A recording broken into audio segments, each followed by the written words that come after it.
안녕하세요. 조진영 목사입니다. 여러분, 당신은 사랑받기 위해 태어난 사람이라는 CCM이 있죠. 우리는 하나님의 형상대로 창조된 존귀한 존재이고 하나님의 사랑을 받는 사람들이라고 고백하면서 서로 축복하는 찬양입니다.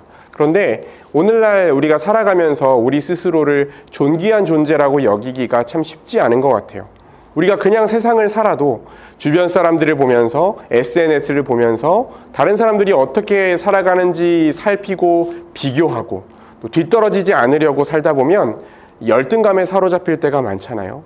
근데 교회를 다니다 보면 내가 죄인이라는 것도 알게 되고 또 계속해서 죄를 짓는 내 모습을 발견하게 되고 또 하나님의 말씀에 비추어 볼 때 부족한 나를 생각하게 되면서 죄책감과 자괴감에 빠지게 되고 그러다 보니 자존감이 갈수록 낮아지는 경험을 우리가 할 수 있습니다. 특히 성경에 누구든지 나를 따라오려거든 자기를 부인하고 자기 십자가를 지고 나를 따를 것이니라 라고 예수님이 말씀하셨잖아요. 그 말씀을 생각할 때에 예수 믿는 사람들은 내가 하고 싶은 거, 내가 잘하는 거, 내가 좋아하는 거 이런 거 다 죽이고 살아야 되는구나. 나 자신은 가치 없는 존재로 여기고 고난 속에서 사는 것이 그리스도인의 인생이구나. 이렇게 오해하는 경우가 있습니다. 그래서 자기를 잘 돌보지 않고 자기 혐오와 자기 학대에 빠지는 경우도 종종 있어요. 나는 늘 죄를 짓고 실패할 수밖에 없다는 무력감에 빠지기도 하고 뭔가를 받고 즐기고 누리는 것은 합당하지 않고 내가 나를 돌보려고 하면 하나님 앞에서 악하고 게으른 종인 것처럼 느껴지기도 합니다. 그런데 그렇지 않아요. 그런 생각은 성경과 하나님을 오해해서 생긴 잘못된 생각입니다. 그래서 오늘 영상에서는 내가 주인이 아니라 예수님을 모시고 살아가는 삶이 어떤 것인지, 자기를 부인한다는 것은 어떤 의미인지를 한번 살펴보도록 하겠습니다. 에베소서 2장 1절에서 3절을 보면 이런 내용이 기록되어 있어요. 원래 우리는 죄와 허물로 죽었던 자들이다. 그렇게 되어 있습니다. 몸은 살아있지만 육신은 살아서 움직이지만 죄로 인해서 생명과 복의 근원이신 하나님과의 관계가 끊어져서 영적으로는 죽은 상태였던 것입니다. 그리고 어떻게 살아가요? 하나님을 거부하고 대적하는 세상의 풍조를 따라 살아요. 악한 영의 지배를 받고 육체의 정욕대로 죄를 지으면서 하나님과는 상관없이 마음대로 살았습니다. 하나님의 통치를 벗어나서 하나님의 말씀과 상관없이 무시하고 살면 자유롭게 사는 것 같고 내 의지대로 사는 것 같지만 사실은 죄와 악한 영과 육체의 욕망의 지배 아래 사로잡혀 살아가고 있다는 거예요. 그리고 그렇게 비참하게 살다가 결국에는 하나님의 심판을 받아서 영원한 형벌과 저주를 받을 처지에 놓이게 된 것입니다.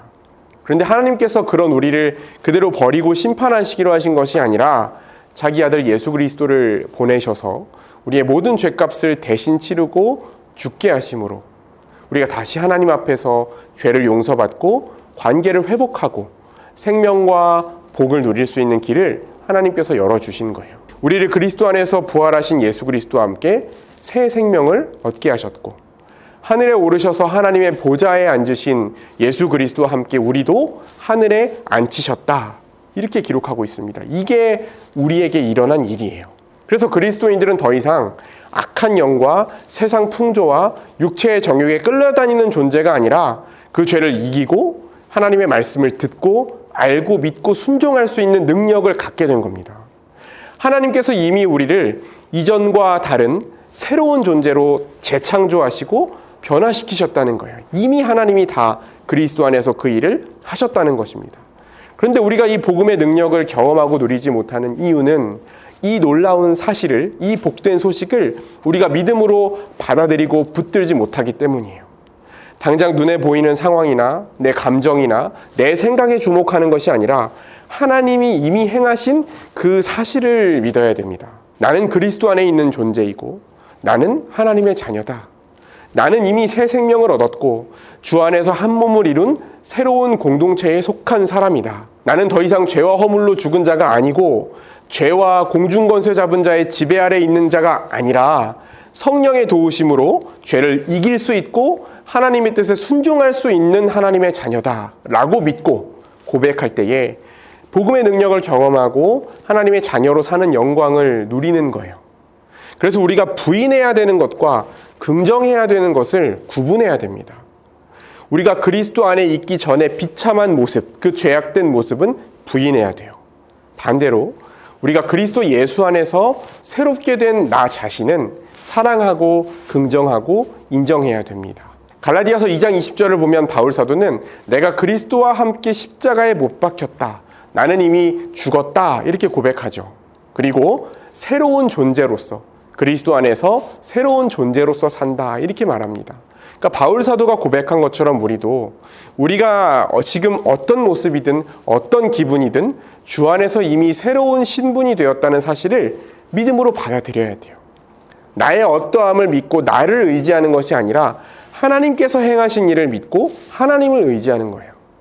그러니까 성경에서 말하는 자기 부인이라는 것은요, 그리스도를 알기 전에 죄와 죽음의 지배 아래 있던 나의 옛사람을 부인하는 겁니다. 더 이상 육체의 정욕에 매여서 종노릇하던 존재가 아니다. 나는 이제 더 이상 그런 존재가 아니야 라고 부인하는 거예요. 죄의 욕망이 생길 때 나는 더 이상 죄의 노예가 아니라고 부인하고 거절하는 것입니다.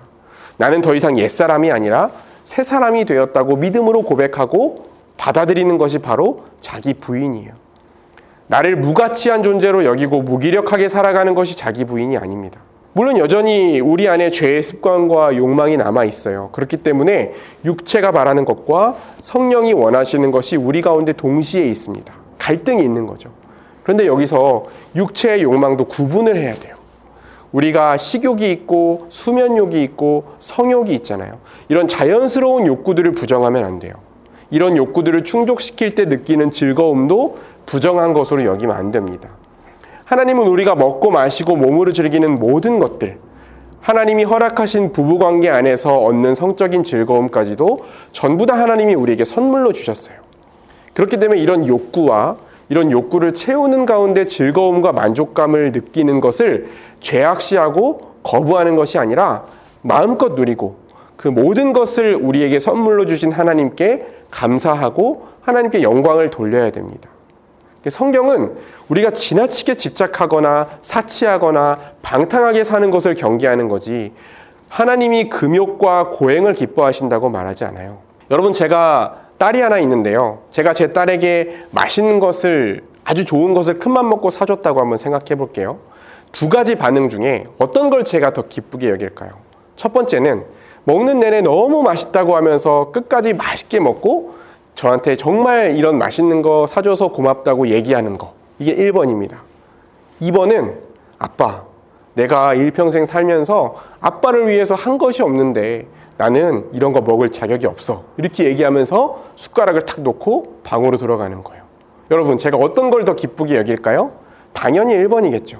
하나님도 마찬가지입니다. 하나님이 우리에게 선물로 주신 것을 우리가 마음껏 누리면서 하나님께 감사와 영광을 돌릴 때 하나님이 기뻐하세요.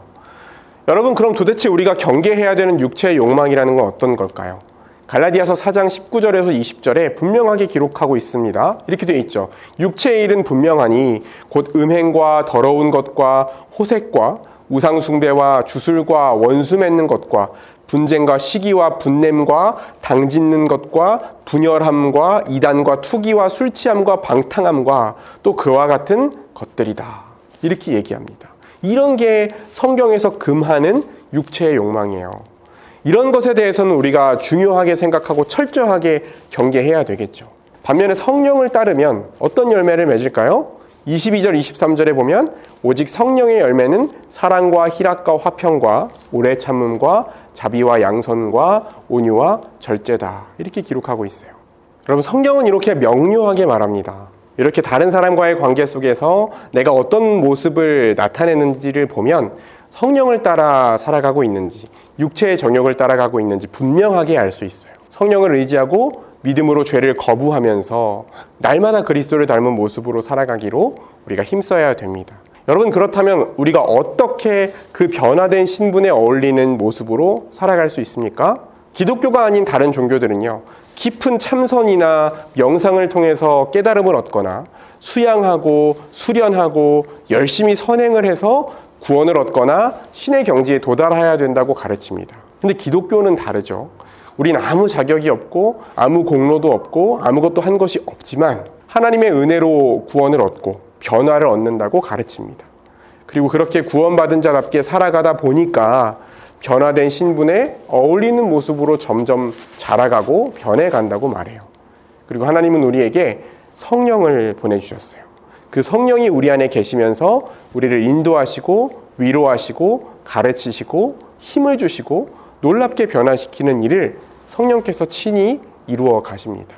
여러분, 지금까지 성경적으로 우리가 우리 자신을 어떻게 바라봐야 하는지 함께 나눴는데요. 우리를 혼란스럽게 하고 우리의 자존감을 떨어뜨리고 좌절시키는 잘못된 가르침으로부터 벗어나서 옛사람을 부정하고 새사람을 긍정하는 건강한 믿음으로 죄를 이기고 승리의 기쁨을 누리면서 살아갈 수 있기를 바라겠습니다. 영상 시청해 주셔서 감사합니다.